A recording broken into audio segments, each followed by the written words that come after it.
Welcome to everyone.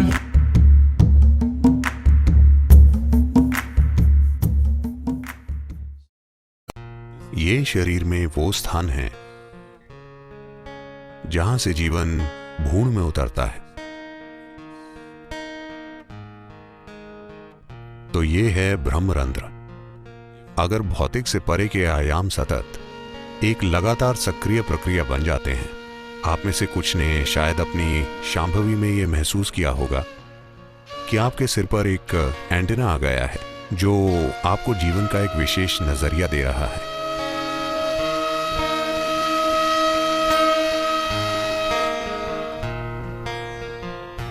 अगर आपके घर में एक नवजात शिशु है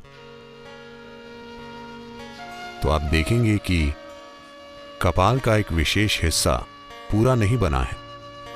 क्या आपने ध्यान दिया है? तो बच्चे को कोमलता से संभालना होता है। वहां पर सिर्फ त्वचा होती है, कोई हड्डी नहीं होती। तो यौगिक शब्दावली में इस भाग को ब्रह्मरंध्र कहते हैं। रंध्र का मतलब होता है एक मार्ग, जैसे छोटा छेद या सुरंग का मार्ग।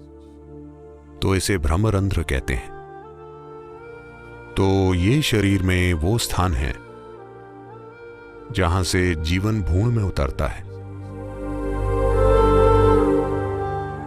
क्योंकि जीवन भ्रूण में आ गया है और जीवन अपने विकल्पों को खुला रखता है, यानी क्या ये शरीर उसे कायम रखने में सक्षम है या नहीं, तो जीवन विकल्प खुले रखता है।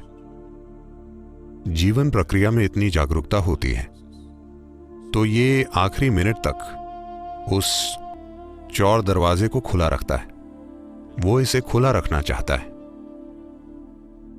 अगर वो अपने अस्तित्व के लिए उस शरीर को उपयोगी नहीं पाता तो वो शरीर को छोड़ देगा और ये शरीर के किसी दूसरे मार्ग से नहीं जाना चाहता। ये वहीं से जाना चाहता है जहां से आया था। एक अच्छा मेहमान हमेशा सामने के दरवाजे से अंदर आता है और सामने के दरवाजे से बाहर जाता है। अगर वो सामने के दरवाजे से आता है और पीछे के दरवाजे से बाहर जाता है तो मतलब उसने आपका घर साफ कर दिया है। So he wants to go out to the same door, so he keeps it open till the last minute. He wants to keep his choices. तो वो उसी दरवाजे से बाहर जाना चाहता है तो वो उसे खुला रखता है। आखिरी मिनट तक वो अपना विकल्प बरकरार रखना चाहता है। ऐसे कई मामले हैं। अगर यहाँ डॉक्टर या प्रस्तुति विशेषज्ञ हैं तो आपको पता होगा कि ऐसे तमाम मामले होते हैं जहां सभी चिकित्सा मापदंडों के अनुसार भ्रूण स्वस्थ था, सब कुछ ठीक था, पर किसी कारण से एक मृत शिशु पैदा हुआ। बस इसलिए क्योंकि अंदर मौजूद जीवन अभी भी चुन रहा था। अगर उसे लगता है कि ये शरीर गलत तरह का बन रहा है। जीवन की अपनी कर्म संरचना है और भ्रूण में माता पिता का कर्म है। तो हालांकि वो अपने चुनाव से ही आया है। बात बस ये है 90% या उससे ज्यादा मौकों पर यह सही होता है, पर जीवन इस बात के प्रति सचेतन है कि ये कभी कभी गलत चुनाव कर सकता है। तो यही कारण है कि गर्भावस्था के दौरान एक गर्भवती महिला के आसपास एक अलग तरह का वातावरण बनाने के लिए बहुत सी सावधानियां बरती जाती थीं। अब हम ये सब छोड़ रहे हैं।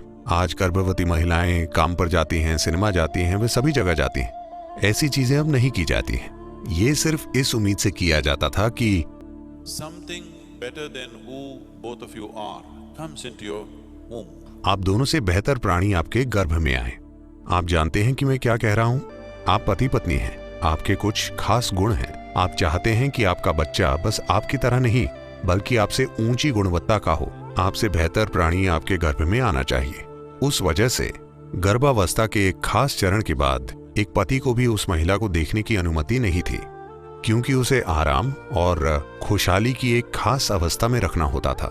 एक खास तरह के विचारों के साथ, एक खास तरह के वातावरण में, हर तरह से उसके सिस्टम को खुश रखने की कोशिश होती थी। सही तरह की सुगंध, ध्वनियां, मंत्र, भोजन, हर चीज, ताकि उसका शरीर एक ऐसी अवस्था में हो जिससे सही किस्म के प्राणी को निमंत्रण दे। शायद आज की दुनिया में इन सब चीजों का सवाल ही नहीं उठता। तो अगर कोई प्राणी इस खास भ्रूण में प्रवेश करता है और उसके शिशु बनने के दौरान उसे उपयुक्त नहीं पाता तो वो चला जाता है। इसलिए एक द्वार खुला रखा जाता है। तो ये ब्रह्मरंध्र है। और एक दिन जब आप शरीर छोड़ते हैं उस समय भी आप किसी भी मार्ग से जा सकते हैं, लेकिन अगर आप ब्रह्मरंध्र से जाते हैं तो ये जाने का सबसे अच्छा तरीका है। अगर आप सचेतन रूप से शरीर के किसी भी हिस्से से जाते हैं तो ये ठीक है, लेकिन अगर आप ब्रह्मरंध्र से जा पाएं तो ये प्रस्थान करने का सबसे अच्छा तरीका है। तो चूंकि इस बारे में बहुत सी बातें होती हैं तो इस बारे में किताबें लिखी गई हैं। एक बात यह है कि इसकी काफी संभावना है कि हो सकता है कि कोई इंसान अपने सिर के ऊपर या माथे के बीच में चीजों की कल्पना करना शुरू कर दे। वे कई चीजों की कल्पना करते रहते हैं। आपको यह समझने की जरूरत है कि आप जहां भी अपने मन को केंद्रित करते हैं वहां कुछ हलचल होगी। अगर आप चाहें तो अभी आजमा सकते हैं। अपनी छोटी उंगली को ऐसे रखें और इसकी नोक पर ध्यान केंद्रित करें। आप देखेंगे कि 1 मिनट के भीतर वहां कुछ हलचल होगी। शरीर के किसी भी हिस्से पर अगर आप अपना ध्यान केंद्रित करते हैं तो आप कुछ हलचल पर गौर करेंगे। तो इसे आपके भीतर हो रही किसी महान प्रक्रिया के रूप में गलत नहीं समझा जाना चाहिए। बेशक थोड़ी शारीरिक हलचल यहां वहां होती रहती है। कभी कभी ऐसा आपके साथ होता है। आप सो रहे होते हैं, शरीर का कोई हिस्सा थोड़ा सा हिलता डुलता है और ये और वो। खासकर अगर आप बहुत नर्वस हो तो ऐसा आपके साथ अक्सर हो सकता है। अगर आप सहज हैं तो शायद ऐसा ना हो। अगर आप थोड़े तनाव या दबाव में हैं तो ये आपके विभिन्न अंगों में हो सकता है, तो उसे भी गलत लेने की जरूरत नहीं है। मुझे नहीं पता कि मुझे ये कहना चाहिए या नहीं, क्योंकि अगर मैं ये कहता हूं तो आप हर तरह की चीजों की कल्पना करना शुरू कर देंगे। अगर आप ध्यानमय हो जाते हैं, जो कि आप बन रहे हैं, जब आप शांभवी करते हैं, मुझे ये नहीं कहना चाहिए।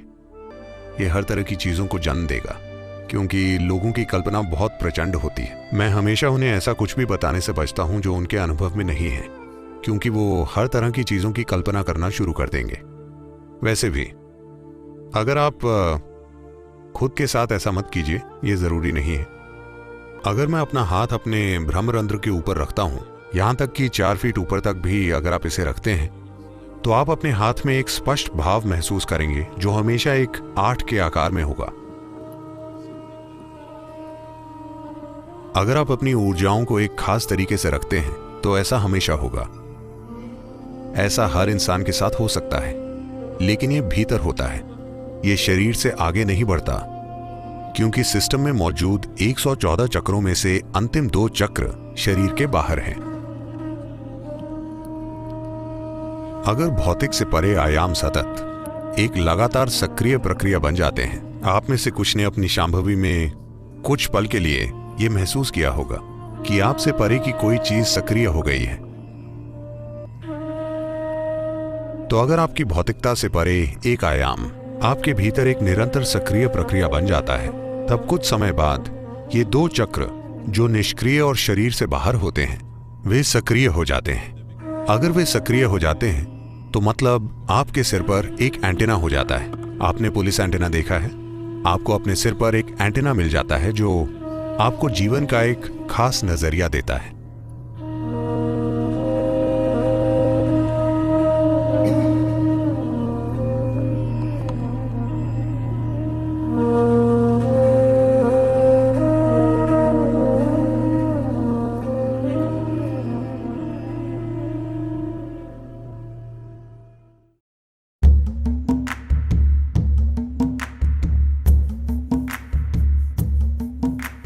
Shiva, Shiva, Shiva,